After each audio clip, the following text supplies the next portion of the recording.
Welcome, ladies and gentlemen. Thank you very much for your great support. And just a quick reminder, if this might be your first time watching me as on Kenya TV YouTube channel, take a 1 second and click that subscription button and subscribe to our channel. And please consider to give this video a thumb of like. Now, on 13th June this month, we are being given the way forward on the financial bill. And today, I'm very much impressed with our journalist or media group on how they have handled this situation and considering factors affecting our country. The truth of the matter is that Kenyans are still rendered speechless as they were expecting much to be done by this government regime.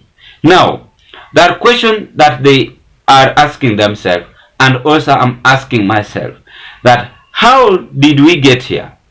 That's the first question we must ask ourselves, as well as the media group are also asking themselves. Now, when did the rain start beating us? The reason why I'm saying this is that John Mbadi, Wamuchomba, Omtatah are now on RUTO'S neck, and on this financial bill, they are exposing the 100 billion being looted by this government. And again, they are saying that this is just to humiliate Kenyans and make Kenyans to be overtaxed more and more. And according to them, they are not supporting this financial bill which is ahead of us, and they are going against it and saying it is a kind of conmanship imagining in our country under UDA government. Kiangalia ile bajeti ile vitabu 5 ni zaidi ya ukurasa 1400. So kuipitia hata mimi nimechukua karibu mwezi mzima kuipitia, kuisoma, niweze kuelewa nini inaendelea, na bado naichambua kuweza kuelewa kweli uwizi umefikia kiasi gani. So unaokiona tena hii mapato hii madeni, unasema hii madeni ya kukopa yenye amekopa kwenye soko la hapa nyumbani. Okay. Unauliza hao watu, ni nani anaruhusu kukopa hizi pesa? Bunge iliingilia wapi? Ndugu wangu baadhi hapa ameonyesha kwamba pesa za wanakopa karibu kila siku wanakopa pesa. Aliwapa idhini ni nani? Ni lini walileta proposal kwa bunge wakaidhinisha endeni mkope hizo pesa? All right. As you talk about that, Honorable Wamuchomba, coming to you then, because under the PFM Act, you are mentioned so many times, you are empowered. He mentions issues regarding the budget making process, the loopholes and the budgeted corruption as pointed out by the control of budget. And you then part of the problem. Are you not supposed to be the stopgap measure? What are you doing to do that, to champion for the common mwananchi? First of all, I want to request you to allow me to affirm what my colleague senator has said. Today in Parliament, I'm on record that I asked whether we have any document tabled to declare the level of revenue that we are sitting down to budget, because as somebody who understands the budgeting process takes care of revenue versus expenditure. Why are we dwelling so much on expenditure and no disclosures are being made on revenue? I asked that question today in Parliament in the afternoon, and I'm on record. Concerned that there are some non-disclosures that are happening around the revenue area. When you scrutinize the budget proposal and budget making, there are so many discrepancies you can see on figures. I just landed on one page. Like he said, there are many pages. You may not be able to consume every other page with the time allowed. Remembering what happened last year, we were only given 3 days. 3 days to go through the document and pass it. And most of us, because of course we have other assignment, it may not be possible, especially for those who are not very conversant with matters budget and matters financial discussions. So I flagged off vote number 1082, State Department of Medical Services. And I realized that the baseline estimate that was given for 2023-2024 was 66 billion. 394, 280 and some monies on top. The estimates given for 2024-2025, which is now this year, is 60 billion. So there is a difference of 6 billion. That is a figure that is actually contradicting with the line item budget, which is actually now indicated at 45 billion. So what's happening with those figures? Where are they not matching up? Where is the difference figure? Who is supposed to account for that difference? So that is what we are calling corruption budgeting. And you are supposed to be the guardrail, is it?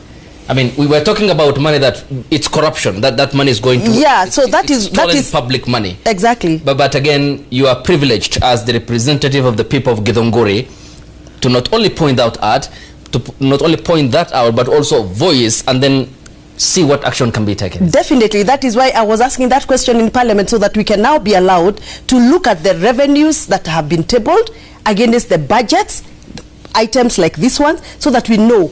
By the way, how do you budget for money which you have no clear revenue figure? How do you budget blindly without knowing what is it that you have on the table? It's like asking all your children, 10 children, come to the dining table. We are now going to eat. But you don't even know whether the amount of ugali that you're going to share to these 10 children is going to be enough or not enough. So we are doing things blindly.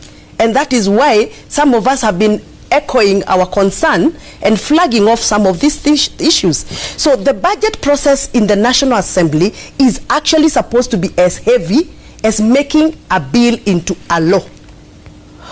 When you're making a law in Parliament, it takes you almost 3 years.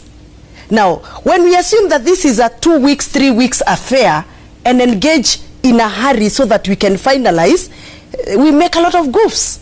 And those are the goofs that later on you hear people going to court saying it was unprocedural, it was irregular. So even as we go through the standing orders and follow the standing orders and do what you're supposed to do as the tradition of Parliament, I think it's time for us to review our standing order and give members of Parliament time to assimilate and understand the budget proposal, the revenues they are in, and advise accordingly. Okay. And that is why we are having a lot of confusion and issues raised. Okay. But I was looking forward to use this platform to actually highlight issues that my voter really doesn't understand, because what you're talking here is more elite, and our voters down there in the villages are not understanding what you're talking about when you talk about billions, because billion to them is actually a figure that they're used to hear, but they don't know what it means. I was looking forward for an opportunity in this show to actually break down in the Wanjiko's language what this finance proposal, if passed the way it is, will do to their lives. On another platform, I tried to break down the impact of this finance bill to tea farmers. I would have loved to get an opportunity to break this to that very boda guy I saw there on the television, talking about how he expected the 1 shilling reduction on fuel levy affect his business, which he has not seen the results. I hope we will get an opportunity, because to me, as a representative of the people, my work is to actually understand this bill and break it down to them, and then go to them and ask for their permission, whether I have their permission to vote this bill in or to reject it. Thank you. Nafasi hiyo itatokea, tutakupa. Mheshimiwa Mbadi, kupitia Public Finance Management Act, muna kibali, muna nguvu kama bunge ama kama wabunge to push back expenses haswa katika executive zinapoletwa. Kitu gani ambacho kinawazuia wakati mmelindwa na sheria kuweza kuzuia baadhi ya gharama ambazo tunaziona zinajitokeza na zingine hazijielezi kama anavyozungumza Omtatah? And especially in the context of the debt ceiling. You see, it is bad manners in our politics. The issue, what brings us to where we are, is this talk of tyranny of numbers. Remember the last general election, Kenya Kwanza did not get majority in the National Assembly. Which house is the one that is mandated at the moment to deal with budget estimates, projections, the debt level approvals, etc. But because of our bad manners in politics, majority was forced to move from Azimio to Kenya Kwanza. And so today, much as I would put out good ideas, much as I would persuade and talk to Kenyans, and including my fellow members of parliament, that we are about to make a big mistake. How many members of parliament? You can see this contentious proposal is drawing mixed reaction among the people in the Republic. The truth of the matter, I wonder if this financial bill was made on the side of people's consent, which are always sought on decision making. But the level of corruption in our country is very high, and the same leaders talking about the budget they have on that financial bill are the ones squandering the billions of money. They are the ones having intention to allow Kenyans to suffer. As if that is not enough, for those who can recall, Nyakamo once said it about the budget allocation, how it is being used, how it is being funded by some of the government leaders.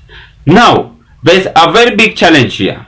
John Mbadi and Wamuchomba plus Omtatah are having explosive move on this 4.2 trillion budget June 13th, which is going to be read by our president in the Republic of Kenya. The problem we have is that Kenya will never change, because right now even 100 billion have been allotted according to Omtatah. So this is a very big challenge. If they decided to increase the tax on bread, Kenyans complain on that. The tax on fuel, the tax on motor vehicles. There is also looming taxation on internet, on phone, and the rest, so on and so on. So this is a very big political challenge we are experiencing in the country. Not only our Kenya, but it's African nature in leadership. That is how they behave. That is how they handle things. That is how they allow Africans to suffer. Their work is to just go to the west, go to the east, just to bring billions of money to use on themselves. They love themselves. These are people who love themselves, and they no longer have time for you guys. So one thing that you must learn is that before you elect any leader, learn it from a victory. The track record. How is he capable on his track record or on our track record? Is this leader trustworthy? I'm not saying not all African leaders are bad. There are some who are working to the people, honestly, vividly, with zeal and zest. But there's a big challenge here in our country. You see now the leaders are now regrouping and condemning this financial bill. Kenyans are also on this financial bill asking several questions. The truth of the matter is that this is fallout. Things are not okay on this financial bill. The government is forcing Kenyans to listen to it, but we are seeing political differences emerging on this financial bill. You've heard those people being asked several questions by our media group. Now they are exposing that some even cartels who have stolen billions of money and benefiting to themselves.